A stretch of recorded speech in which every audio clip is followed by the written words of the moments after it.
चलिए आज दिशा क्लासेस में फटाफट एक रिपोर्टेड स्पीच का क्विक रिवीजन ले लेते हैं, जिसमें मैंने छोटे छोटे वीडियोस बना के और शॉर्ट्स बना के 1 to 8 ट्रिक्स बताए थे। पर आज हम एक ही वीडियो में इसका 1 to 8 ट्रिक्स रिवीजन ले लेंगे। इसमें पहला जो हमारा ट्रिक है वो है it is always written in past tense. Means हमेशा हम जब डायरेक्ट टू इनडायरेक्ट स्पीच में करेंगे तब उसे हम पास्ट टेंस में ही लिखेंगे। जैसे इज़ का वॉज, आर का वर, हैज़ का हैड हो जाता है हैव का had, will, would, shall, should, can, could, do, does converted into did, today that day, tonight that night, yesterday the previous day, tomorrow the next day, this that, now then, here there. अगर for example हम इसमें देखें एक sentence, the king said I will give a reward tomorrow, तो अगर इसमें सिर्फ अगर हम फर्स्ट ट्रिक ही इसमें लगाए तो विल का हो जाएगा हमारा वुड, टुमारो को हम कन्वर्ट कर देंगे द नेक्स्ट डे। उसके बाद सेकंड ट्रिक आती है it is always written in third person. Third person का मतलब क्या होता है, इसमें मैं एग्जाम्पल के माध्यम से आपको बताती हूँ। फर्स्ट पर्सन मतलब डायरेक्टली मैं ये वो उसको बोलते हैं। सेकंड पर्सन में तुम जब हम हिंदी में बोलते हैं किसी और को बताते हैं वो सेकंड पर्सन होता है, और जब इनडायरेक्टली हम किसी और के लिए बोलते हैं तब वो थर्ड पर्सन हो जाता है। जैसे फर्स्ट में हमारे पास I, our, me, ours, mine, ourself, we, myself. Second person में you, your, yours, yourself. Third person में वही कन्वर्ट हो जाएगा ही और शी, हिज और हर्स, हिम और हर, हिमसेल्फ और हर सेल्फ, दे और them and themselves. For example he said I like the book, तो according to second and first rule I converted into he. Like किस में convert कर देंगे, like का past tense हो जाएगा liked the book. Next example ले लेते हैं, the king said I will give a reward tomorrow, I convert हो जाएगा ही में क्योंकि यहाँ किंग बोल रहा है, विल हो जाएगा वुड में, और मॉडल के बाद हमेशा हमको पता है कि फर्स्ट फॉर्म ऑफ वर्ब आता है, इसलिए हम गिव का पास्ट टेंस गिव नहीं लिख रहे, सीधा गिव लिखेंगे। और रिवॉर्ड टुमारो हमारा हो जाएगा the next day. Then third trick is when the speaker ask a question which can only be answered in yes और नो, देन ऐड इफ और वेदर। जब भी स्पीकर बोलने वाला कोई क्वेश्चन पूछ रहा है, उसमें क्वेश्चन का स्टेटमेंट है और अगर उसका आंसर येस और नो में आता है तो हमको सिंपली उसमें कुछ नहीं ऐड करना है, आपको इफ़ या वेदर आप कुछ भी यूज़ करेंगे आपका आंसर सही ही होगा। For example he said to her do you like apples, तो यहाँ पे वो पूछ रहे हैं कि क्या आपको एप्पल्स पसंद है, तो क्या हाँ येस। इफ़ इसमें येस या नो बोलेगी, इसलिए हम यहाँ ही said to her if she liked apples.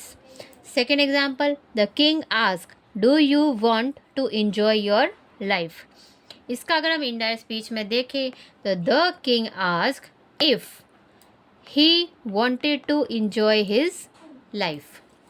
Then fourth rule is when the speaker speaks a sentence, simply add that. अगर स्पीकर खाली सिंपल हमको उसमें सिंपल सेंटेंसेस आ रहे हैं, उसमें कुछ भी एक्स्ट्रा ऑर्डिनरी नहीं है, तो उसमें हम दैट यूज़ करेंगे। For example he said I will do it now, इसका इंडायरेक्ट स्पीच में हो जाएगा he said that he would do it now, और नाउ कन्वर्ट हो जाएगा देन में। Then the king said our kingdom is safe from enemies, the king said that, our का convert हो जाएगा his, kingdom is converted into was, safe from enemies. Then fifth rule is when the speaker gives a command or request, simply add to. For example, command है, request है, order है, obligation है, कुछ भी है, उसमें अगर स्पेशल कुछ स्टेटमेंट आते हैं, वो सिंपल स्टेटमेंट था इसलिए हमने दैट ऐड किया, ये कुछ स्पेशल स्टेटमेंट्स होते हैं उसमें हम टू ऐड करते हैं। For example she said to me open the window, so इसमें हम ऑर्डर्ड भी कर सकते हैं, रिक्वेस्ट भी यूज़ कर सकते हैं, the according to dialogue. She ordered me to open the window.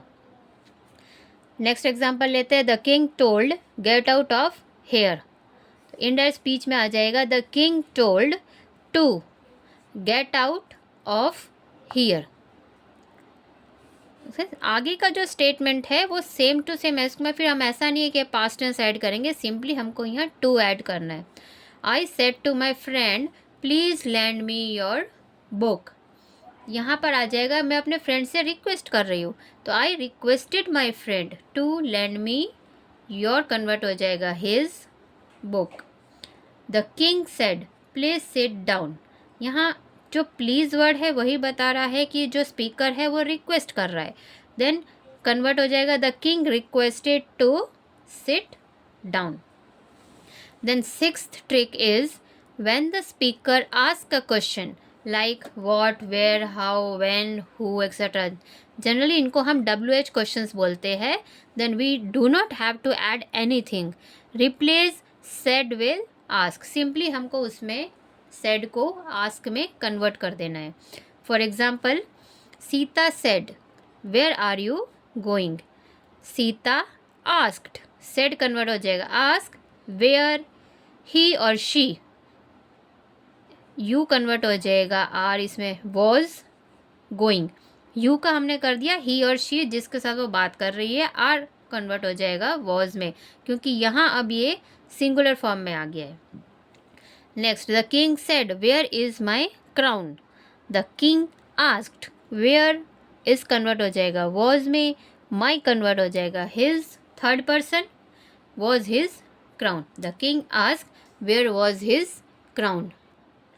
Seventh rule is do not change the dialogue into past tense when the dialogue is a universal truth. Universal truth का मतलब है कि जो directly हमको nature के through मिल रहा है, जो हमेशा हमेशा के लिए है, उसको हम यूनिवर्सल ट्रूथ कहेंगे, जिसको हम चेंज नहीं कर सकते। For example, the prime minister said the Ganga is the Holi river. यहाँ गंगा नदी की बात कर रहे हैं, इसलिए यहाँ ये यूनिवर्सल ट्रूथ है कि जो गंगा नदी है वो एक हॉली रिवर है, इसलिए हम इसमें कुछ भी पास्ट टेंस नहीं करेंगे। तो डायरेक्टली इसमें आ जाएगा the prime minister said that the Ganga is the Holi river. एक एग्जाम्पल और ले लेते हैं, the king said the earth is round. तो इसका इंडिया स्पीच में हो जाएगा the king said that the earth is round. And students, last and final trick है इसमें, जब भी हम अपने स्टेटमेंट में सेड टू या सेड होगा सीधा चेंज हो जाएगा टोल्ड और रिप्लाइड में। अगर ये सेंटेंस आप एग्जांपल के लिए देखो, ही said I can do this work, तो मैं सिंपली हम कन्वर्ट करेंगे ही said that he could, can का कुड हो जाएगा, डू दिस का दैट हो जाएगा वर्क।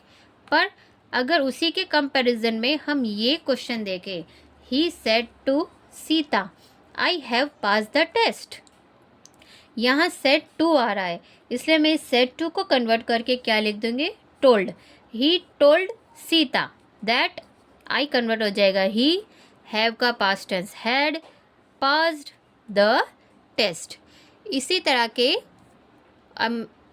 तरह के अगर आपको अच्छे अच्छे ट्रिक्स चाहिए, शॉर्टकट ट्रिक्स चाहिए, एंट्रेंस एग्ज़ाम की प्रिपेयर कर रहे हैं, मैथ्स की रीजनिंग क्वेश्चंस चाहिए, मैथ्स के शॉर्टकट ट्रिक्स चाहिए, तो मेरे चैनल पे बने रहिए। Thank you. और प्लीज़ अपने अच्छे कमेंट, कुछ भी पॉजिटिव या नेगेटिव कमेंट है, आप मुझे प्लीज़ दीजिए, शेयर कीजिए, सब्सक्राइब कीजिए। Thank you.